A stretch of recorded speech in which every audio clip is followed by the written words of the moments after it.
وزیر اعلیٰ پنجاب کو عہدے سے ہٹانے کے نوٹیفیکیشن کے خلاف درخواست پر لاہور ہائی کورٹ میں سماعت 1:30 بجے تک ملتوی، وکلاء کے میرٹ پر دلائل۔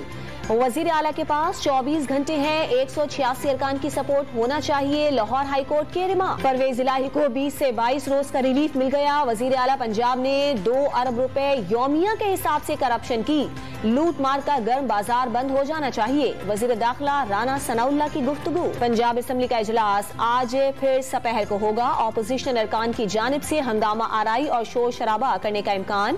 پرویز الہی اعتماد کا ووٹ لیں گے یا نہیں، معاملہ عدالتی فیصلے سے مشروط۔ پاک لیگ کے رہنما مونس الہی کے قریبی دوست گھر واپس پہنچ گئے، نامعلوم گاڑی احمد فاران کو گھر کے دروازے پر چھوڑ کر چلی گئی، سر پر چوٹ کا نشان تھا، کہیں نہیں گیا تھا، اپنی فیملی کے ساتھ تھا۔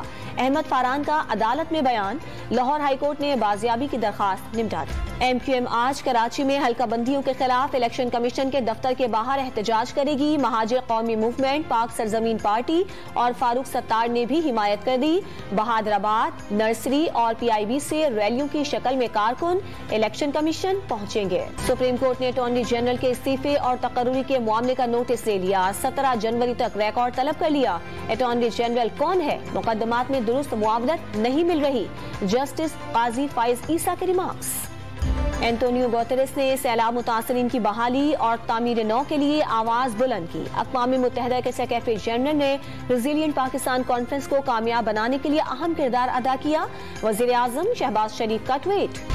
پاکستان میں مغربی ہوائیں داخل، بلوچستان میں طوفانی بارش اور برف باری، کان مہتر زئی، زیارت اور مری میں برف باری، اسلام آباد اور پشاور میں بوندا باندی سے موسم مزید سرد۔ پاکستان اور نیوزی لینڈ کے درمیان دوسرا ون ڈے آج کراچی میں کھیلا جائے گا۔